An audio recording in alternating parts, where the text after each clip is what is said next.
உண்டானது? ஆதாம் மூலமாய். ஆனால் இயேசு கிறிஸ்து மூலமாய் என்ன உண்டானது? என்ன உண்டானது? கிருபை உண்டானது. யாரு? ஆதாம் மூலம் என்ன உண்டானது? பாவம் உண்டானது. இயேசு கிறிஸ்து மூலமாய் கிருபை உண்டானது. அப்ப பிரியமானவர்களே, ஆதாமுடைய மரபிலே வந்திருக்கிற நாம் ஆதாமை போல இருக்கக்கூடாது.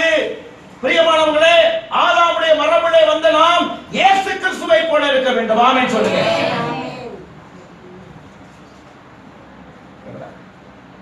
அப்ப ஒரு மனிதனாலே பாவம் உண்டானது, ஒரு மனிதனாலே ஜீவன் உண்டானது. மரணம் பிளஸ் ஆதாம், ஜீவன் பிளஸ் இயேசு கிறிஸ்து. ஆமென் சொல்லுங்க. ஹalleluya, ஹalleluya. ஒரு மனிதன் எவ்வாறு கிருபையாய் இருக்கின்றான்? ஒரு மனிதன் எவ்வாறு கிருபையாய் இருக்கிறான்? எபிரேயரின் புத்தகம் 12ஆம் அதிகாரம், திருப்பிக் கொள்ளுங்க. எபிரேயரின் புத்தகம் 12ஆம் அதிகாரம் 15 to 16 வரைக்கும் வாசிக்க கேட்போம். எபிரேயரின் புத்தகம் 12ஆம் அதிகாரம் 15 to 16 வரைக்கும்.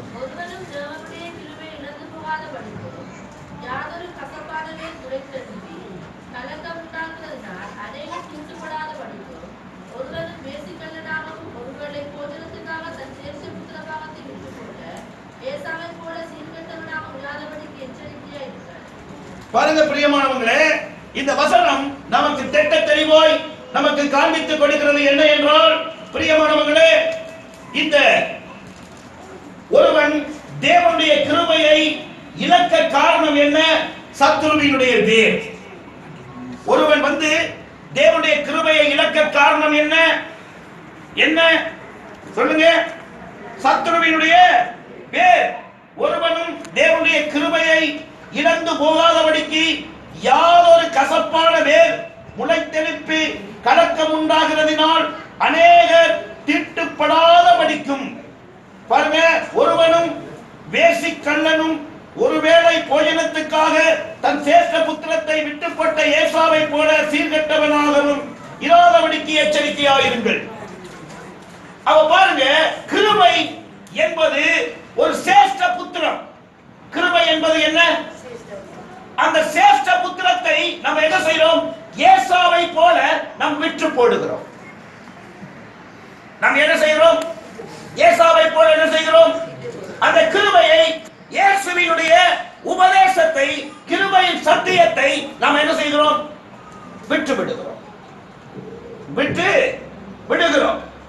பிரியமானவர்களே, ஏன் அதை விட்டு விடுகிறோம் என்றால், சத்துருவினுடைய வேரை நம்முடைய இருதயத்திலே அவன் வைக்கிறான். சத்துருவினுடைய வேருக்கு நம்முடைய இருதயம் இடம் கொடுத்தபடியினாலேதான் என்ன செய்கிறது? அந்த கிருபையினுடைய சத்தியத்தை நாம் புறக்கணிக்கிறோம்.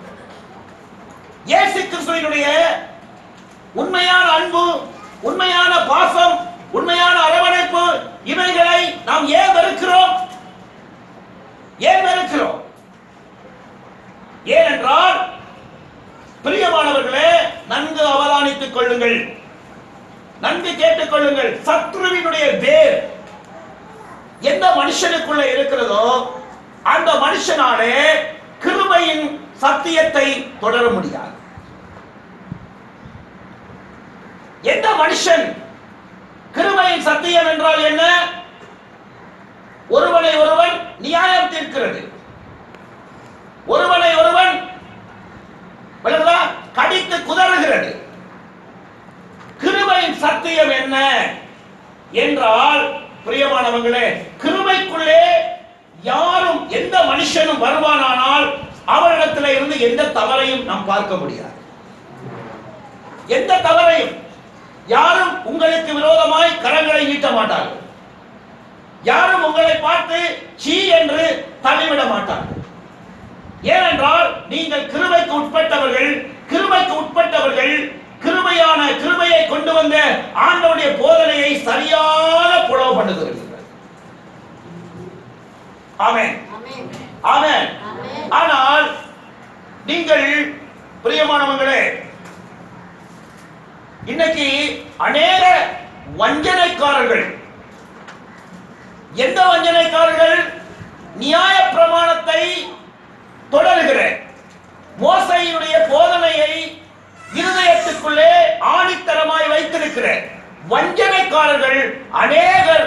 திருச்சபையிலே நுழைந்திருக்கிறார்கள். இதைத்தான் யூதா சொல்லுகிறார். யூதா புத்தகத்திலே இதைத்தான் சொல்லப்பட்டிருக்கிறது. ஆகையினால் பிரியமானவர்களே, இன்னும் நீங்கள் சில காரியங்களை அறிந்து கொண்டே போவீர்கள். வாசிங்கள் எபிரேயரின் புத்தகம் 10ஆம் அதிகாரம் 29வது வசனத்தை. எபிரேயரின் புத்தகம் 10ஆம் அதிகாரம்.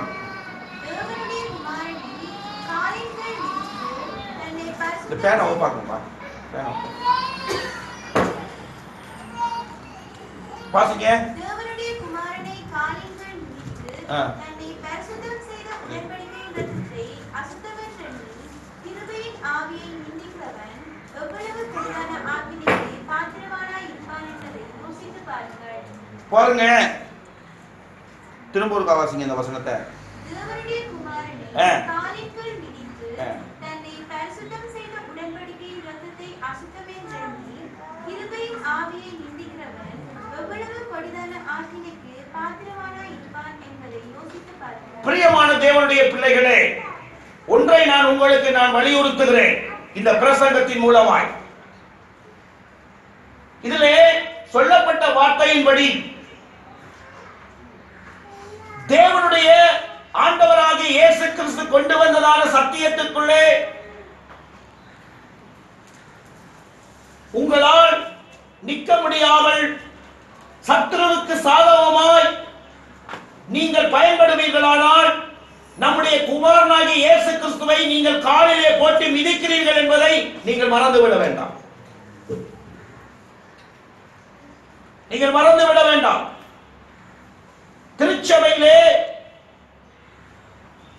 திருச்சபைக்கு வருகிறதான நாம் திருச்சபை மெம்பராக நாம் அழைக்கப்படவில்லை.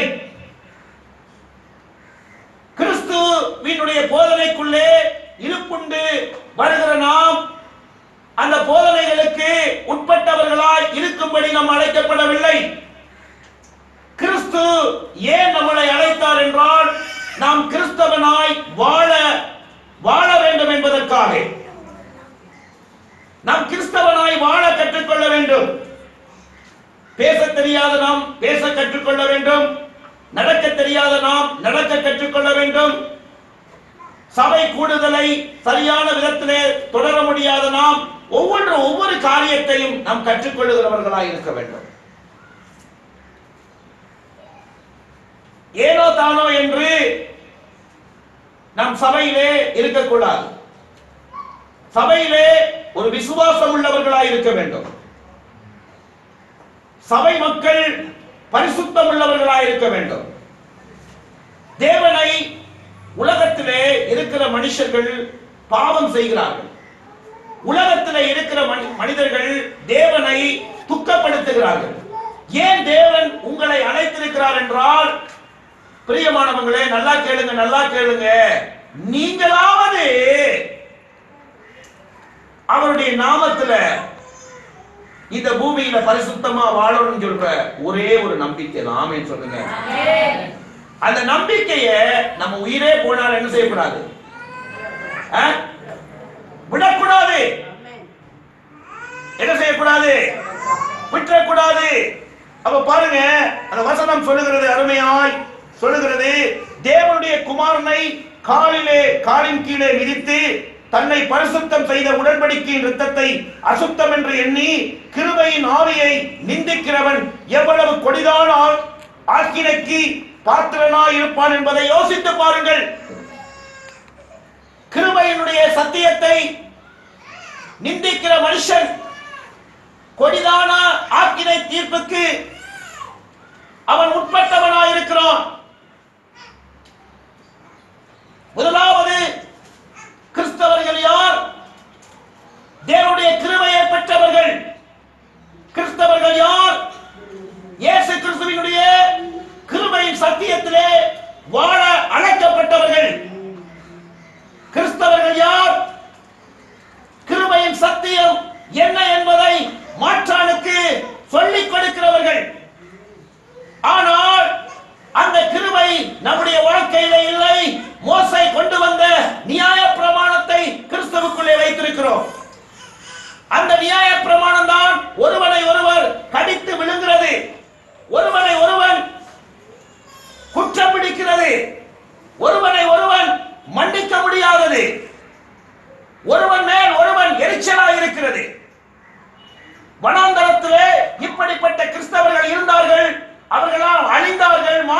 விடுவார்கள். ஆகையினால் எனக்கு அன்பான நீங்கள் சபையிலே உங்கள் இருதயத்தை சரியாக வைத்துக் கொள்ளுங்கள். யாருடைய இருதயம் எப்படி இருக்கிறதோ அது உனக்கு தேவையில்லை. உன்னுடைய இருதயத்தை நீ எப்படி வைத்திருக்கிறாய் அது என்பது முக்கியம். ஆமென். சபை மக்களுடைய இருதயம் எப்படி இருக்கிறதோ அது எனக்கு தேவையில்லை. என்னுடைய இருதயம் மேற்பனாகிய என்னுடைய இருதயம் எப்படி இருக்கிறது என்பதை தேவன் பார்ப்பார். நம்முடைய இருதயங்களை பிசாசுடைய கலைகளுக்கு கொடுக்க வேண்டாம். அவனுடைய விதைகளை விதைத்து அவன் அறுவடை செய்கிற அளவுக்கு நம்முடைய இருதயத்தை வைத்துக் கொள்ள வேண்டாம். அது ரொம்ப ரொம்ப முக்கியம். ரொம்ப ரொம்ப முக்கியம் பிரியமானவர்களே. அடுத்த கட்டம் பிரியமானவர்களே, பாருங்கள், நாம் எப்படிப்பட்ட மக்களாய் தேவன் காண விரும்புகிறார், நாம் எப்படிப்பட்ட மக்களாய் வாழ வேண்டும் என்று தேவன் விரும்புகிறார். ரோமரின் புத்தகம் 6ஆம் அதிகாரம் 15வது வசனம். ரோமரின் புத்தகம் 6ஆம் அதிகாரம் 15. இதனால் என்ன? நாம் நியாயப்பிரமாணத்துக்கு கீழ்ப்பட்டிராமல் கிருபைக்கு கீழ்ப்பட்டிருக்கிறபடியால் பாவம் செய்யலாமா? கூடாதே. பாருங்க, நாம் யாரு? நாம் நியாயப்பிரமாணத்துக்கு கீழ்ப்பட்டிராமல் கிருபைக்கு கீழ்ப்பட்டிருக்கிறபடினால் பாவம் செய்யலாமா? கிருபையினுடைய சத்தியத்திலே இருக்கிற நாம் ஒரு நாளும் என்ன செய்யக்கூடாது? பாவம் செய்யக்கூடாது. பாவத்தின் சம்பளம் மரணம். பாவம் செய்தவர்களை கையும் களவுமாய் யூதர்கள் பிடித்தார்கள். பிடிக்கும் போது என் ஆண்டவராகிய தெய்வம் யாரையும் அந்த கையும் களவுமாய் பிடிக்கப்பட்ட பெண்ணை என்ன செய்யல? குற்றம் பிடிப்பதற்கு அவர் இடம் கொடுக்கல. ஏன்னா குற்றம் பிடிக்கிற ஆவி நியாயப்பிரமாணம், மன்னிக்கிற ஆவி இயேசு கிறிஸ்துவினால் கொண்டு வரப்பட்ட கிருபையின் உபதேசம். ஏன் இடம் கொடுக்கல? ஏன் அவங்களை பேசுறதுக்கு வாய திறக்க விடல? என்ன காரணம்? என்ன காரணம்? இன்னைக்கு நிறைய பேர் பாத்தீங்கன்னா வாயை திறந்தாலே அவங்க நிலைய பார்க்க மாட்டாங்க. பாருங்க, அவங்க இப்படி, இவங்க இப்படி, அவங்க இப்படி, இவங்க இப்படி. இதெல்லாம் கிறிஸ்தவன் இவங்களுக்கு அளவே இல்லை. பாருங்க, இது ஆண்டவரை போட்டு நம்ம காலில் போட்டு மிதிச்சு அவரை ரொம்ப வேதனைப்படுத்துறோம். பாருங்க, ஒரு நல்ல கிறிஸ்தவனுடைய பண்பு என்ன தெரியுமா? மற்றவங்களை நம்ம குற்றம் சாட்டக்கூடாது. ஆமென் சொல்லுங்க. எப்படிப்பட்ட தவறு செஞ்சவங்களையும் என்ன செய்யணும்? மன்னிக்கிற சுபாவத்தோட நம்ம இருக்கணும். ஆமென். ஒருவேளை ஒரு மனுஷனோட நம்ம பகையாயிற்றோம், அவரோட நமக்கு சேர்ந்து செயல்பட முடியல, நமக்கு செயல்பட முடியல. ஆனா எனக்கு ஒண்ணே ஒண்ணு முடியும், அந்த மனுஷனை குறித்து பேசாமல் இருப்பது, அந்த மனுஷனை குறித்து மற்றவரிடத்தில் நான் பரியாசம் பண்ணாமல் இருப்பது, அது என்னால முடியும். ஆமென் சொல்லுங்க. ஹல்லேலூயா. இதை செய்யும் போது ஆவியானவர் நம்மை பார்ப்பார். ஆமென். ஹல்லேலூயா. பிரியமானவர்களே, அடுத்தது எபேசியரின் புத்தகம் 3ஆம் அதிகாரம் 11வது வசனத்தை எடுத்தவர்கள் வாசிங்க. எபேசியரின் புத்தகம் 3ஆம் அதிகாரம் 11வது வசனத்தை எடுத்தவங்க வாசிங்க. இயேசு கிறிஸ்துவை கொண்டு எல்லாவற்றையும் சிருஷ்டித்த தேவனுக்குள்ளே ஆதிகாலங்கள் முதல் மறைந்திருந்த இரகசியத்தினுடைய ஐக்கியம் இன்னதென்று எல்லாருக்கும் வெளிப்படையாக காண்பிப்பதற்கு இந்த கிருபை எனக்கு அளிக்கப்பட்டிருக்கிறது. பாருங்க, இந்த கிருபை எதுக்கு அளிக்கப்பட்டது? இந்த கிருபை ஆண்டவர் நமக்கு என்னதான், இந்த கிருபையை மற்றவர்களுக்கு நாம் வெளிப்படுத்தவே இந்த கிருபையை ஆண்டவர் நமக்கு தந்தார். ஆமென். ஆமென். ஏன் ஆண்டவர் நமக்கு மேல் கிருபையை தந்தார் என்றால், அந்த கிருபையை கொண்டு கிறிஸ்துவை நாம் வெளிப்படுத்த. இன்னைக்கு கிருபை இல்லாதனாலதான், கிருபையினுடைய சத்தியத்துக்குள்ள நம்ம இல்லாதனாலதான் இன்னைக்கு மற்றவர்கள் நம்மளை பார்த்து கிறிஸ்தவர்கள் என்று ஏற்றுக்கொள்கிறாங்கல்ல. என்ன செய்யறாங்கல்ல?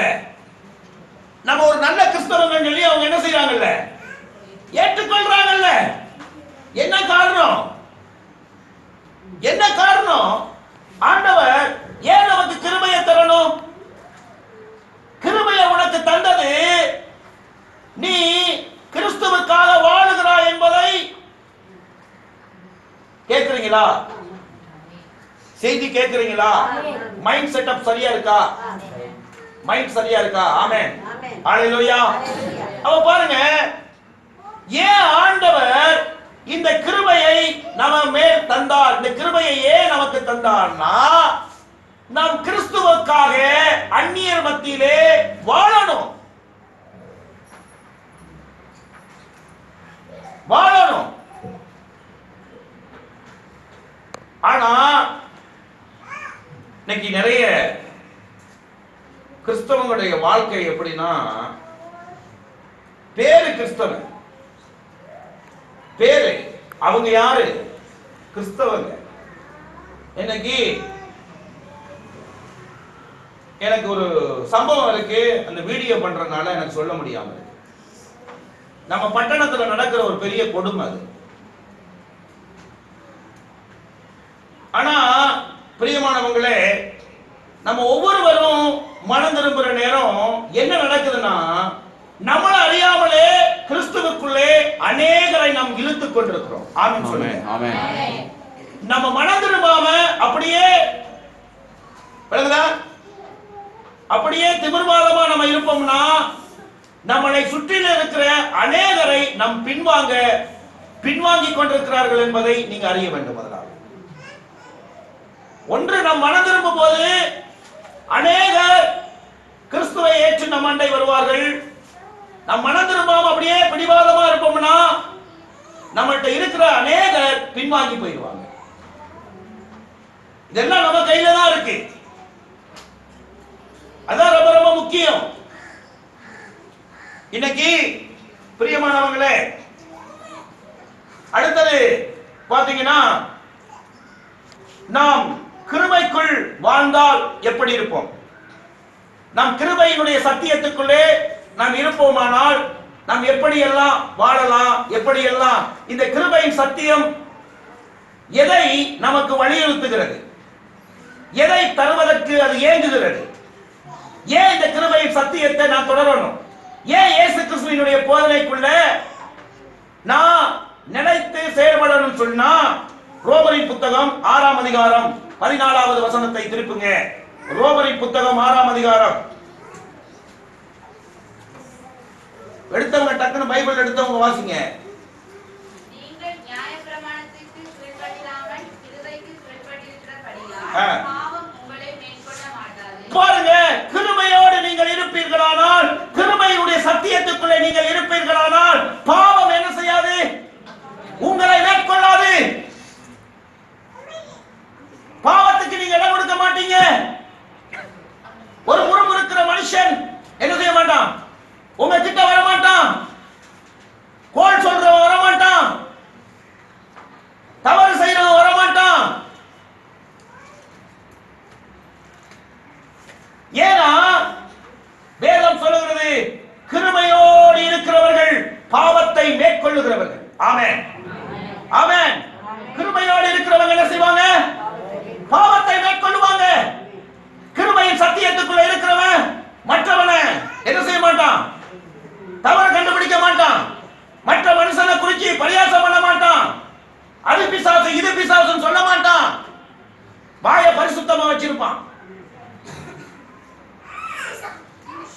வாயை பரிசுத்தமா வச்சிருப்பான். பிசாசுன்னு வாயில சொல்றது முக்கியம் இல்ல, முழங்கால இருந்துகிட்டு சொல்லு, அதுதான் வல்லமா இருக்கு. ஆமென் சொல்லு. சும்மா ரோட்ல போற நேரம் 4 பேரை பார்த்துட்டு பிசாசு அதுக்குதுன்னு ஆண்டவர் எங்கேயாவது இந்த 31,104 வசனத்துல எங்கேயாவது எந்த மனுஷனையாவது இப்படி கோடாலி வார்த்தைகள்ல பேசினது உண்டா?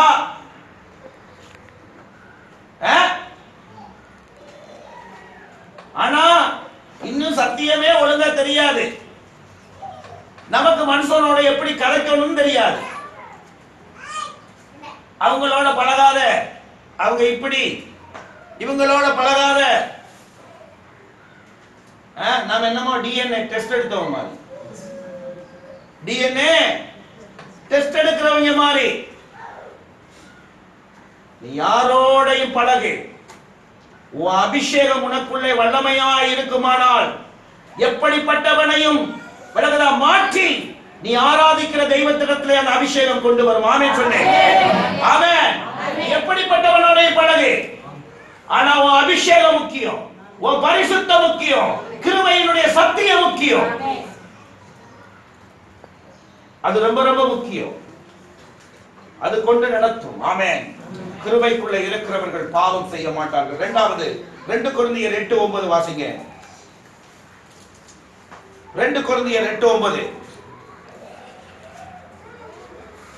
நம்முடைய கர்த்தராகிய இயேசு கிறிஸ்துவின் கிருபையை அறிந்திருக்கிறீர்களே, அவர் ஐஸ்வர்யம் உள்ளவராய் இருந்தும் நீங்கள் அவருடைய தரித்திரத்தினாலே ஐஸ்வர்யவான்களாகும் படிக்கு உங்கள் நிமித்தம் தரித்திரரானாரே. பாருங்க,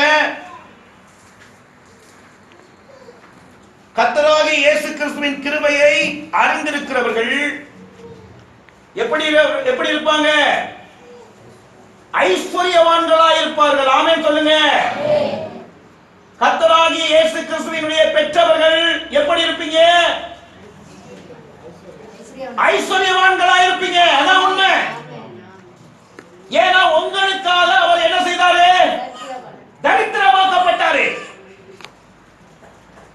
அதான் நான் தலைப்பு என்ன கொடுத்திருக்கேன்னா,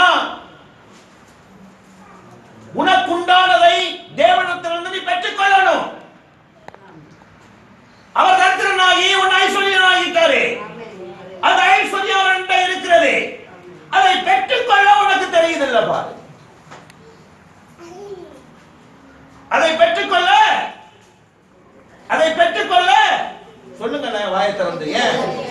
ஏன் உங்க மைண்ட் எல்லாம் மாறுது? உங்க மைண்ட் எல்லாம் மாறுது. பிசாசுக்கு இடம் கொடுக்க வேணாம். வார்த்தை கேட்கிற நேரம் உங்க மைண்ட சரியா வச்சுக்கொள்ளணும். உங்க மைண்ட் சரியா இருக்கணும். வார்த்தை கொடுக்கிற நேரம் மைண்ட் செட்டப் சரியா இருக்கணும். அது ரொம்ப ரொம்ப முக்கியம். அவ பாருங்க, 8:9 பாத்தீங்கன்னா, கிருபையோடு வாழ்கிறவர்கள் ஐஸ்வர்யவான்களாய் வாழ்வார்கள். ஆமென். ஹல்லேலூயா. அவர்களுக்கு சகல சம்பத்திலும் குறைவில்லாத ஆசீர்வாதத்தினால் அவர்கள் நிரப்பப்பட்டிருப்பார்கள். ஆமென். ஆமென். அவர் கிருபையினுடைய சத்தியம் என்ன என்பதை நீ அறியணும். நீ அறியலாட்டி இயேசு கிறிஸ்து உனக்காக என்ன ஆனார்? உனக்காக ஐஸ்வர்யவானாரா? உனக்காக தரித்திரனானார். தரித்திரனா அவர் தரித்திரனா, நீ ஐஸ்வர்யம். அவர் பாவத்தை ஏற்றுக்கொண்டார், நீ பரிசுத்தவான். ஏன் இது மட்டும் நடக்குதில்ல? ஒரே உப்பு இல்ல, மாவு இல்ல, அது இல்ல, இது இல்லன்னு திருச்சபை சொல்லுதே. அது இல்ல, இது இல்லன்னு பெற்றுக்கொள்ள தெரியல. பெற்றுக்கொள்ள ஏன் தெரியலன்னா வாழ்க்கை சரியில்லை. சரிப்படுத்தணும் வாழ்க்கையை. நாம சரிப்படுத்தணும், கண்ணை சரிப்படுத்தணும், வாழ்க்கையை சரிப்படுத்தணும், வீட்டை சரிப்படுத்தணும். இதெல்லாம் நம்ம சரிப்படுத்தாம அது வாங்கணும், இது வாங்கணும், ஆசை மட்டும் நிறைய இருக்குல்ல. ஆசை மட்டும் இருக்கு, ஆனா சரிப்படுத்துறது கிடையாது. கிறிஸ்தவங்க பிரியமானவங்களே, பாருங்க, இந்த சத்தியங்களை சரியா ஃபாலோ பண்ணி வந்தீங்கன்னா இந்த வருஷம் முடியறதுக்கு இடையிலே அநேகருடைய கஷ்டங்கள்லாம் மாறும். ஆமென். அநேகருடைய பிரச்சனைகள்ல நீங்க மாறி ஆண்டவர் ஒரு பெரிய காரியங்களை செய்வார். ஆமென். ஹல்லேலூயா. இயேசு கிறிஸ்துவினுடைய கிருபையினுடைய சத்தியத்துக்குள்ளே போன எந்த மனுஷனும் வெட்கப்பட்டதாய் சரித்திரம் இல்லவே. ஆமென். அது ரொம்ப ரொம்ப முக்கியம். பாருங்க, ரொம்ப ரொம்ப முக்கியம். நம்ம இந்த பூமியில ஐஸ்வர்யவான்களாக அழைக்கப்பட்டிருக்கிறோம். நம்ம சரீரம் ஐஸ்வர்யவானை போல சுகமோட்டோடு இருக்கணும். ஆமென். நம்ம வீடு அப்பத்துக்கும் தண்ணீருக்கும் குறைவில்லாமல் ஐஸ்வர்யவானுடைய வீட்டில எப்படி செழிப்பு இருக்கிறோம் அப்படி இருக்கும். ஆமென். சமாதான மகிழ்ச்சி நம்முடைய வாழ்க்கையிலே பெருகும். ஆமென். அல்லேலூயா. அப்ப கிருபையினுடைய சத்தியம் ரொம்ப ரொம்ப முக்கியம். கிருபையினுடைய சத்தியம் ரொம்ப ரொம்ப முக்கியம். கிருபை ஏன் நமக்கு கொடுக்கப்பட்டது?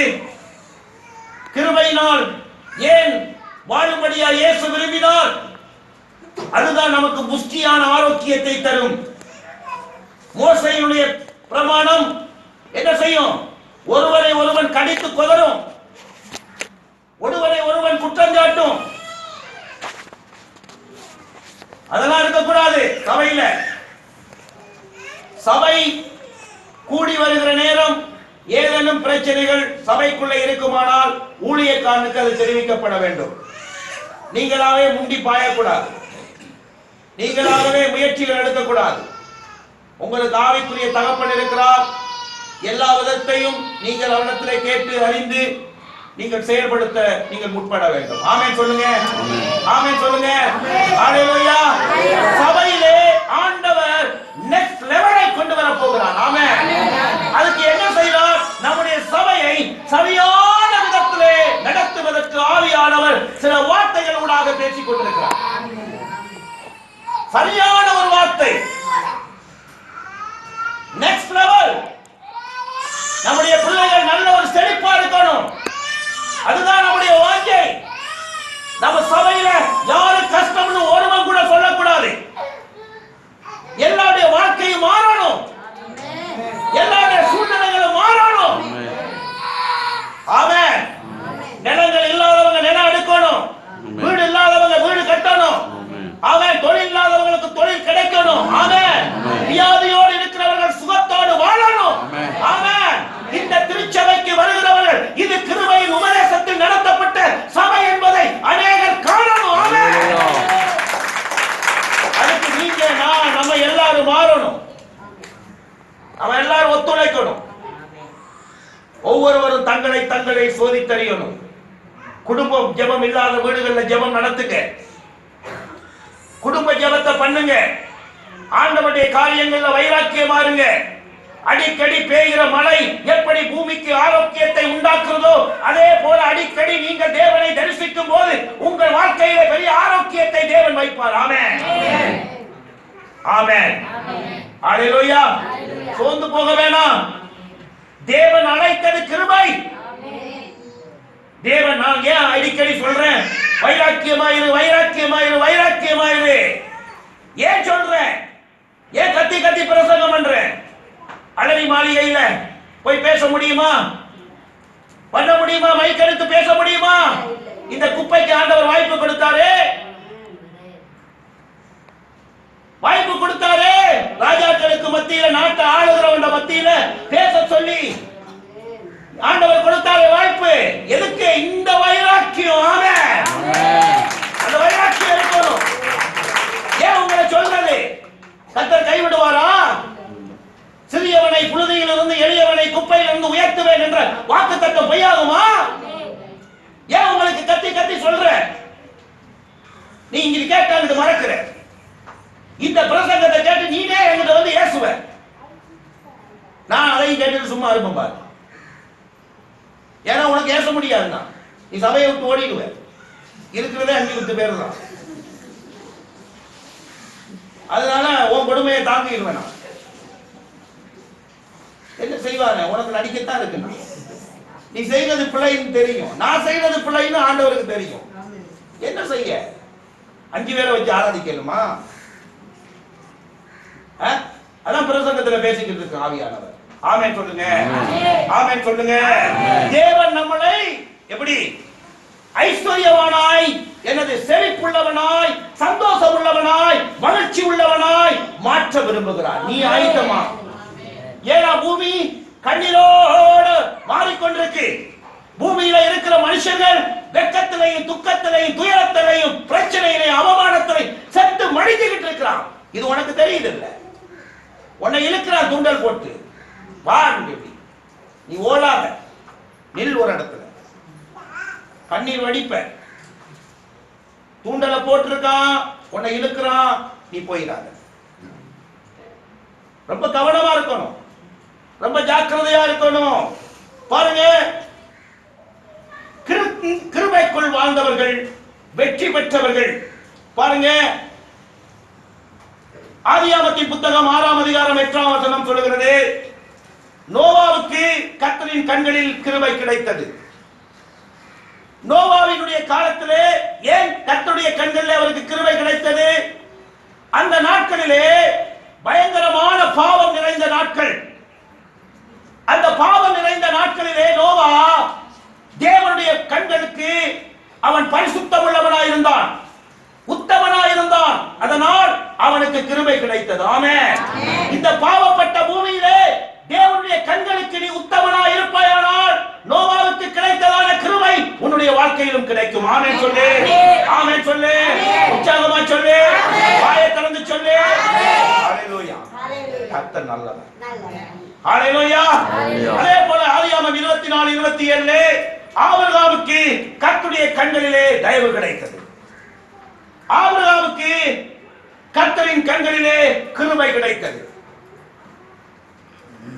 ஆபிரகாம் எப்படிப்பட்ட கல்தேர் பட்டணத்தில் இருந்து அவன் எப்படி பாடுகளுக்குள்ளே போகும்போது அவன் உத்தமனாய், அவன் உறுதி உள்ளவனாய், தேவனுடைய சத்தத்தை கேட்டவனாய், பாடுகளை அனுபவித்தவனாய், தடுமாறவனாய் நின்றதை போல உங்கள் வாழ்க்கை இருக்குமானால் ஆபிரகாமுக்கு எப்படி கிருபை கிடைத்ததோ அதே போல உன் வாழ்க்கையிலும் இந்த கிருபை கிடைக்கும். ஆமென், ஆமென்.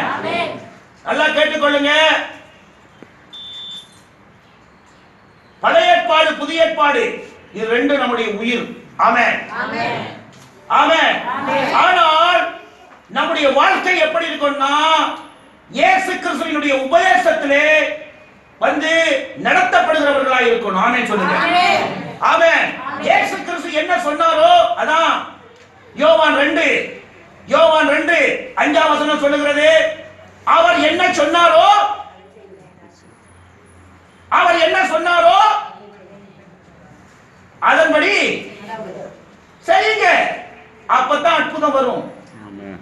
இயேசு என்ன சொன்னாரோ அதன்படி நீங்க செய்வீர்களானால் அன்றைக்கு வீட்டில் அற்புதம். அன்றைக்கு காணாமூர்ல அற்புதம், இன்னைக்கு உன் சபையில் அற்புதம், உன் வாழ்க்கையில் அற்புதம், உன் தொழிலில் அற்புதம்.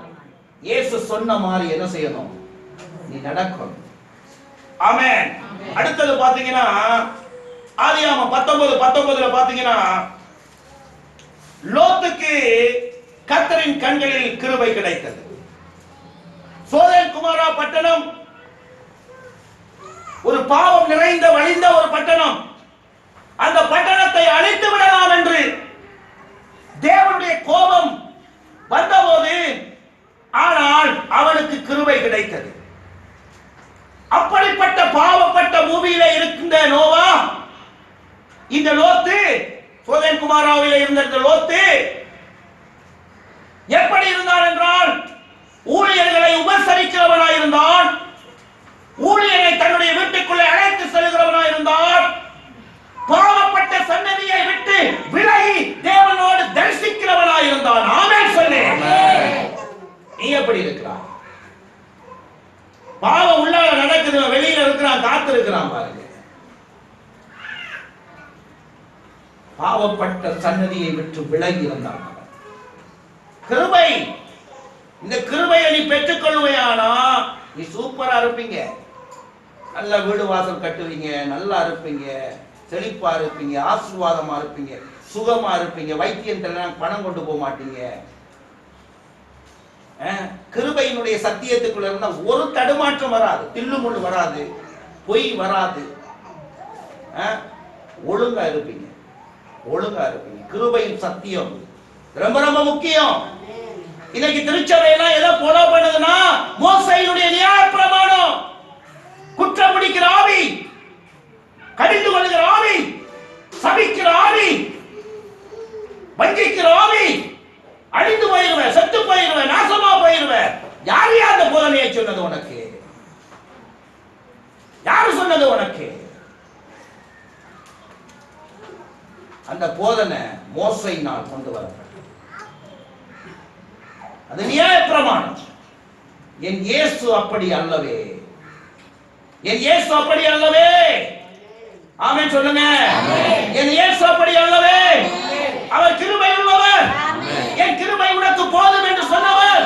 ஆமென். பிரியமானவர்களே, கிருபைக்கு உட்பட்டவங்களாக. அடுத்தது பாத்தீங்கன்னா ஆதியாகமத்தின் புத்தகம் 39:21 யோசேப்புக்கு கர்த்தருடைய கண்களிலே கிருபை கிடைத்தது. ஆமென். ஆமென். இந்த யோசேப்பு யாரு?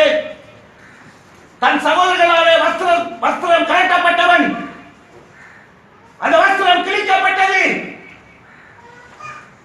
போத்திபாருடைய மனைவி அவளுடைய வஸ்திரத்தை எடுத்தாள். ஒன்று சகோதரர்கள் அவனுடைய வஸ்திரத்தை கிழித்தார்கள். போத்திபாருடைய மனைவி வஸ்திரத்தை பறித்தாள். இப்படி மனிதர்கள் அவனுடைய வஸ்திரத்தை கொச்சைப்படுத்தினார்கள். இவைகளுக்கெல்லாம் தாண்டி சகோதரர்களை பயக்காமல் போத்திபாருடைய மனைவியை அவருடைய பாவத்தோடு இணையாமல் இருந்த உத்தமனாகிய யோசேப்புக்கு கர்த்தருடைய கண்களிலே கிருபை கிடைத்தது மாத்திரமல்ல, ராஜ வஸ்திரமும் அவனுக்கு உடுப்பிக்கப்பட்டது. என்ன வஸ்திரம் உடுப்பிக்கப்பட்டது? ராஜ வஸ்திரம். உன் வஸ்திரத்தை அழுக்காக்காத. உன் வஸ்திரத்தை அழுக்காக்காம இருந்தேனா உனக்கு ராஜ வஸ்திரத்தை கற்றுக் கொடுப்பான். ஆமென். உன் வஸ்திரம் முக்கியம். யாருக்கு முக்கியம்? உன் வஸ்திரம் என்ன செய்யுது? ரொம்ப ரொம்ப முக்கியம். நிறைய பேர் வஸ்திரத்தை அழுக்காக்குறது. ராஜ வஸ்திரம் உனக்கு கிடைக்காது. யோசேப்பு சகோதரர்களாலே தன் வஸ்திரம் கிழிக்கப்பட்டவனாயிருந்தான். யோசேப்பு போத்திபாருடைய மனைவி மூலமாய் வஸ்திரம் பறிக்கப்பட்டவனாயிருந்தான். அப்படி இருந்தும் எப்படி இருந்தான்? சகோதரர்களை கண்டவுடனே அழுந்து கட்டி பிடித்து அன்பு செய்து வந்து கிருபையை வெளிப்படுத்தினான். கிருபையை வெளிப்படுத்தினான். அதுதான் இயேசு கிறிஸ்துவினுடைய சத்தியம். பழைய ஏற்பாட்டை அவன் தொடரல பாருங்க. பழைய ஏற்பாட்டுக்குள்ள அவன் நிக்கல பாருங்க. பழைய ஏற்பாட்டுனா என்ன? பழிக்கு பழி. புடிச்ச அடின்னு அடிச்சு எழுத்துறாங்க போட்டு ஜெயில போட்டிருக்கணும். நியாய பிரமாண சட்டத்தின்படி.